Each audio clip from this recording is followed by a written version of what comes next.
Hello guys, welcome back to our skills tree overview videos, and when we last left off we were looking at block, and today we're looking at one-handed.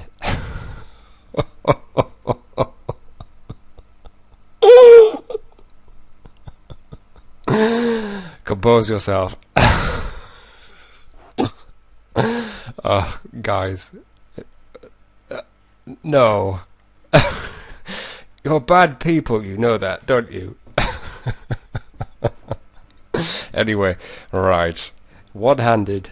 Okay, so they've done away with all weapons-based skills, and you've either got one-handed or two-handed. And today we're looking at one-handed. This tech tree, or I keep calling it a tech tree, but it's not really a tech tree. This skills tree is a lot more complicated looking than the last two that we looked at. So let's get on with it, shall we? So we've got armsman. So it requires either 20, 40, 60, 80 or 20 points, and then you get obviously 1 to 5 points of how much more damage your one-handed weapon does. So I presume on the block one, then that's what it meant. So at level 20 points. I think they made a mistake by putting percent. I think they actually meant points, and then I think that graphic was in error. Right. Haha.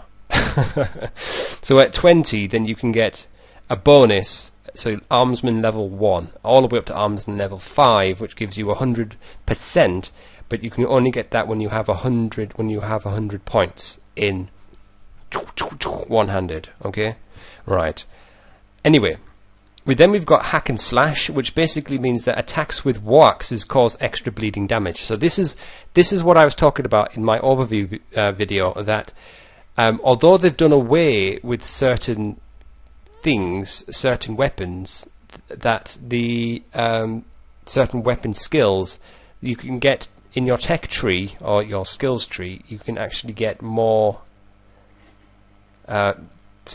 specific types of weapon bonuses, if that makes sense. I hope that's come across coherently. So 30 points for the first point. So every 30 points you get an additional 1 in this. I think does that make sense? I think so. Brilliant.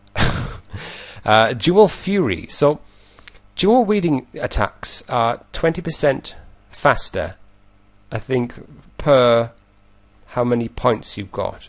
So if you've got level 1, then it requires 30 points, so that's 20%. I think that's how it works. So I think the more points than that you have, the faster that you are. That's the crux of it. I think we can be safe to assume that.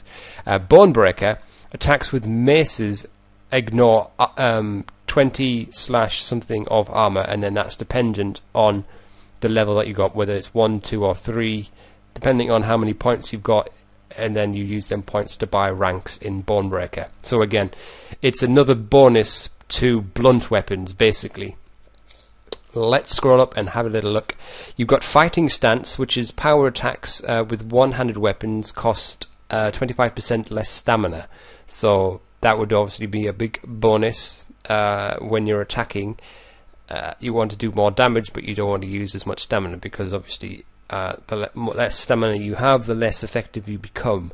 Coming across this way, we've got bladesmen, which attacks with swords have 10, 15, etc. chance of doing a critical damage, and then that's dependent upon the bladesman level, so 1, 2 or 3.